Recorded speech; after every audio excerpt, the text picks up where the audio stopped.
السلام علیکم ورحمۃ اللہ وبرکاتہ۔ کیسے ہیں ناظرین؟ امید ہے کہ آپ حضرات خیریت سے ہوں گے۔ ابھی کچھ دن قبل مدھیہ پردیش کے شیوپور ضلع میں واقع کونو نیشنل پارک میں 8 چیتوں کو چھوڑا گیا۔ ان چیتوں کو نمیبیا سے لایا گیا تھا۔ ہندوستان میں آخری بار 1947 میں چیتا دیکھا گیا تھا۔ 1952 میں ہندوستان میں چیتوں کو ختم یعنی لپت گھوشت کر دیا گیا تھا۔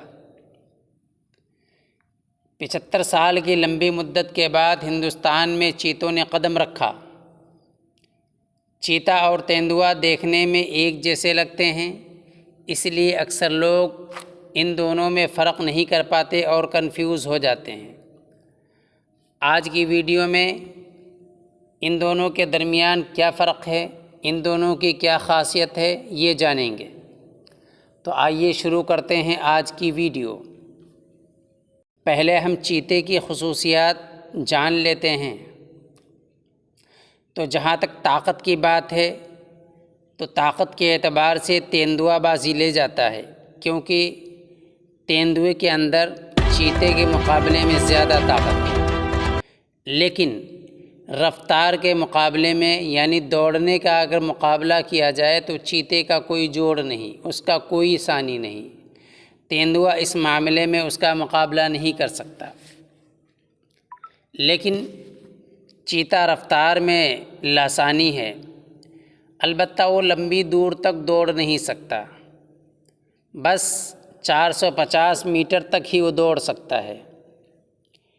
یعنی چیتا جو دوڑتا ہے وہ تقریباً 100 کلومیٹر سے زائد کی رفتار سے دوڑتا ہے، لیکن اس کی یہ دوڑ زیادہ سے زیادہ 450 میٹر تک ہی محدود ہے۔ لمبی دوری تک وہ اتنی تیز رفتار سے نہیں دوڑ سکتا۔ چیتے کی کھال کا رنگ ہلکا پیلا سفیدی ممائل ہوتا ہے۔ چیتے کا سر چھوٹا اور گول ہوتا ہے۔ چیتے کی چھاتی اونچی اور پیٹ پتلا ہوتا ہے، جس کی وجہ سے اس کو دوڑنے میں آسانی ہوتی ہے۔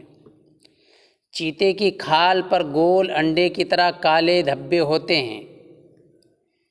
چیتے کے چہرے پر آنکھوں کے کونوں سے منہ تک ایک کالی لائن ہوتی ہے۔ دیکھنے میں محسوس ہوتا ہے کہ آنسو نکل رہے ہیں، یعنی دیکھنے میں روتا ہوا چیتا محسوس کیا جاتا ہے، کیونکہ اس کی آنکھوں کے کونوں سے لے کر منہ تک ایک کالی دھاری ہوتی ہے۔ چیتے کی آنکھیں تھوڑی پیلی دکھتی ہیں۔ چیتے شیر کی طرح دہاڑ نہیں سکتے، یہ بلیوں کی طرح غراتے ہیں۔ اللہ تعالیٰ نے شیر کی دہاڑ کے مانند جو آواز رکھی ہے وہ شیر ہی کو دی ہے۔ اس کے علاوہ تیندوا دہاڑ سکتا ہے لیکن چیتے دہاڑ نہیں سکتے ہیں، یہ بلی کی طرح غراتے ہیں۔ وہ ہڈی اور نلی جو اللہ تعالیٰ نے دہاڑنے کے اعتبار سے شیر کی گردن میں رکھی ہے وہ چیتے کی گردن میں نہیں بنائی۔ چیتے کے پچھلے پیر اور ماس پیشیاں بڑی اور طاقتور ہوتی ہیں، جن سے اس کو تیز رفتاری ملتی ہے۔ شکار کا پیچھا کرتے وقت چیتے کی بدن کی حرارت 41 ڈگری تک پہنچ جاتا ہے۔ چیتا 100 کلومیٹر فی گھنٹے کی رفتار سے 100 میٹر اور 80 کلومیٹر کی رفتار سے 500 میٹر تک دوڑ سکتا ہے۔ دنیا کا سب سے تیز دوڑنے والا اسین بولٹ سے چیتوں کی رفتار دوگنی ہوتی ہے۔ 7 میٹر لمبی چھلانگ لگاتے ہیں اور 3 سیکنڈ میں یہ رفتار پا لیتے ہیں۔ یعنی چیتے 7 میٹر لمبی چھلانگ صرف 3 سیکنڈ میں لگاتے ہیں، اور عمدہ سے عمدہ کار بھی اتنی رفتار 3 سیکنڈ میں حاصل نہیں کر سکتی ہے۔ اس کو بھی کچھ زیادہ ہے، نیز کھانے میں دیر نہیں کرتا۔ چیتے کا اوسط وزن 72 کلو گرام ہوتا ہے۔ چیتا عام طور پر رات کو شکار نہیں کرتا، دن میں شکار کرتا ہے اور کھلے میدان میں شکار کا عادی ہوتا ہے۔ چیتا اپنے شکار میں کسی کو شامل نہیں کرتا اور نہ ہی چھوڑ کر جاتا ہے۔ جنگلی نر چیتے کی عمر 10 یا 12 سال اور مادہ چیتے کی عمر 14 یا 15 سال ہوتی ہے۔ چیتے کا دل بالمقابل شیر کے 3.5 گنا بڑا ہوتا ہے تاکہ تیز دوڑتے وقت خون کو پورے جسم میں پہنچا سکے۔ چیتے کی آنکھیں تیز ہوتی ہیں، آنکھوں کے نیچے کالی دھاریاں سورج کی تیز روشنی کو کنٹرول کرتی ہیں جو شکار کرنے میں مددگار ہوتی ہیں، اور وہ تیز دھوپ میں نہایت صاف دیکھ سکتا ہے۔ نیز آنکھیں سیدھی ہوتی ہیں جس کی وجہ کئی میل دور تک دیکھ سکتا ہے۔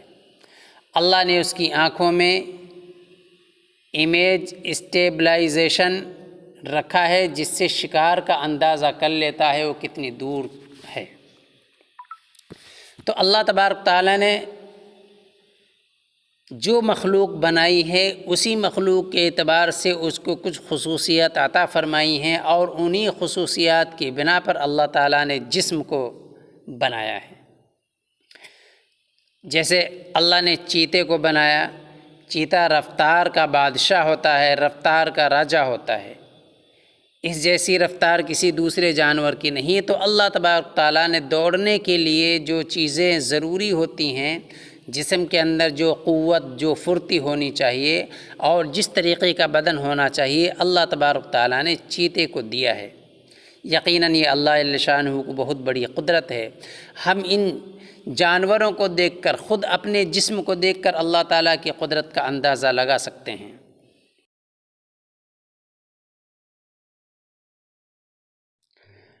اب ہم تیندوے کی کچھ خصوصیات جان لیتے ہیں کہ اللہ تعالیٰ نے اس کے اندر کیا خاصیتیں رکھی ہیں۔ تیندوے کو انگلش میں لیپرڈ کہتے ہیں۔ یہ بظاہر دیکھنے میں چیتے کی طرح ہی دکھتا ہے، لیکن تھوڑا فرق ہوتا ہے۔ اس تھوڑے فرق کی وجہ سے عام طور پر لوگ چیتے میں اور لیپرڈ یعنی تیندوے میں فرق نہیں کر پاتے ہیں۔ اس لیے ہم جانیں گے آج تیندوے کی کچھ خاصیت، ان کی کچھ خصوصی باتیں جن سے ہم پتہ کر سکتے ہیں کہ تیندوے میں اور چیتے میں کیا فرق ہے۔ چیتے کے مقابلے میں تیندوے کا سر بڑا ہوتا ہے، نیز تیندوا چیتے کے بالمقابل طاقتور ہوتا ہے، طاقت میں تیندوا زیادہ ہوتا ہے، اور چیتے کے مقابلے میں تیندوے کا سر بڑا ہوتا ہے، تیندوے کی چمڑی پیلے رنگ کی ہوتی ہے اور اس پر کالے دھبے ہوتے ہیں، دھبے چھوٹے بڑے ہوتے ہیں۔ یعنی تیندوے کے جسم پر جو دھبے ہوتے ہیں وہ چھوٹے بھی ہوتے ہیں اور بڑے بھی ہوتے ہیں، کہ ان کا متعین کوئی سائز نہیں ہوتا ہے۔ چیتے سے زیادہ طاقتور تیندوا بھارت اور افریقہ میں پایا جاتا ہے۔ اس کی زیادہ سے زیادہ لمبائی 6 فٹ ہوتی ہے اور یہ 58 کلومیٹر پرتی گھنٹے کی رفتار سے دوڑ سکتا ہے۔ یعنی چیتے کے بالمقابل اس کی دوڑنے کی جو رفتار ہے وہ آدھی ہے۔ تیندوا رات میں عام طور پر شکار کرتا ہے کیونکہ ان پر شیر اور باغ کے حملے کا ڈر رہتا ہے، اس لیے زیادہ تر اکثر و بیشتر یہ رات کو شکار کرتے ہیں۔ یہ راتا ہے اور دہاڑتا بھی ہے۔ اللہ تعالیٰ نے جو دہاڑ کی طاقت رکھی ہے وہ شیر کو دی ہے، لیکن شیر کے ساتھ ساتھ تیندوے کے اندر بھی یہ دہاڑ کی قوت ہے کہ وہ شیر کی طرح دہاڑ سکتا ہے۔ البتہ چیتا دہاڑ نہیں سکتا، وہ صرف بلی کی طرح غراتا ہے۔ تیندوا گھات لگا کر حملہ کرتا ہے، اور اس کے بالمقابل چیتا میدان میں، بڑے میدان میں وہ دوڑ کر اپنے شکار کو پکڑتا ہے اور شکار کرتا ہے، لیکن تیندوے کے اندر دوڑنے کی طاقت نہیں ہے، اس لیے وہ گھات لگاتا ہے اور حملہ کر کے پھر شکار کرتا ہے۔ تیندوے کی پونچھ ٹیوب کی طرح گول ہوتی ہے۔ چیتے کے پچھلے پیر بڑے ہوتے ہیں لیکن تیندوے کے آگے کے پیر بڑے ہوتے ہیں اور پیچھے کے پیر چھوٹے ہوتے ہیں تاکہ شکار کو پیڑ پر بآسانی کھینچ کر لے جا سکے، کیونکہ تیندوا پیڑ پر بھی چڑھ سکتا ہے۔ اپنے شکار کو کر کے مار کر وہ پیروں کے ذریعے سے ہی پیڑ پر چڑھ جاتا ہے اور آرام سے پیڑ پر بیٹھ کر شکار کو کھاتا ہے اور وہیں سو جاتا ہے۔ تیندوے کے ناخن کھٹکے دار چاقو جیسے ہوتے ہیں جو ضرورت پڑنے پر باہر نکل آتے ہیں، اور اس کے پنجے مضبوط ہوتے ہیں، وہ کھڑی چٹان پر بھی چڑھ سکتا ہے۔ تیندوا چیتے کے مقابلے میں بہت زیادہ طاقتور ہوتا ہے، اس کا پنجہ چیتے کو بھی زخمی کر سکتا ہے۔ تیندوا عام طور پر پیڑوں پر یا گھنی جھاڑیوں میں چھپے رہتے ہیں اور اکثر و بیشتر اور راتوں میں شکار کرتے ہیں۔ تیندوا بلی کی نسل سے تعلق رکھتا ہے، اس کا شمار دنیا کی 4 بڑی بلیوں میں ہوتا ہے۔ تو دوستو، آج ہم نے جانا تیندوا اور چیتے کے درمیان فرق، کہ ان دونوں میں کیا فرق ہوتا ہے اور ان دونوں کی خصوصیت کیا ہوتی ہیں، اللہ تعالیٰ نے ان دونوں کے اندر کیا چیز بنائی ہے جو تیندوے کے اندر خاص ہے اور کیا چیز ایسی ہے جو چیتے کے ساتھ خاص ہے۔ ویسے تو تیندوا، چیتا، شیر اور باگھ اور ان سب کا راجا شیر، یہ تقریباً جانور ایک جیسے ہوتے ہیں، لیکن آج کی ویڈیو میں صرف ہم نے تیندوا اور چیتے کا ذکر کیا ہے۔ ویڈیو کافی لمبی ہو گئی ہے، ورنہ ارادہ تھا کہ ان تمام جانوروں کی جو ایک ہی نسل سے تعلق رکھتے ہیں، ان کی تمام جانوروں کی خصوصیات بیان کی جائیں، لیکن فی الحال آج کی ویڈیو میں اتنا ہی۔ چیتے اور تیندوے کے درمیان فرق ہی ہم نے جانا۔ اگلی ویڈیو میں انشاءاللہ باقی کے جانوروں کی ہم خاصیت اور ان کی تفصیلات جانیں گے۔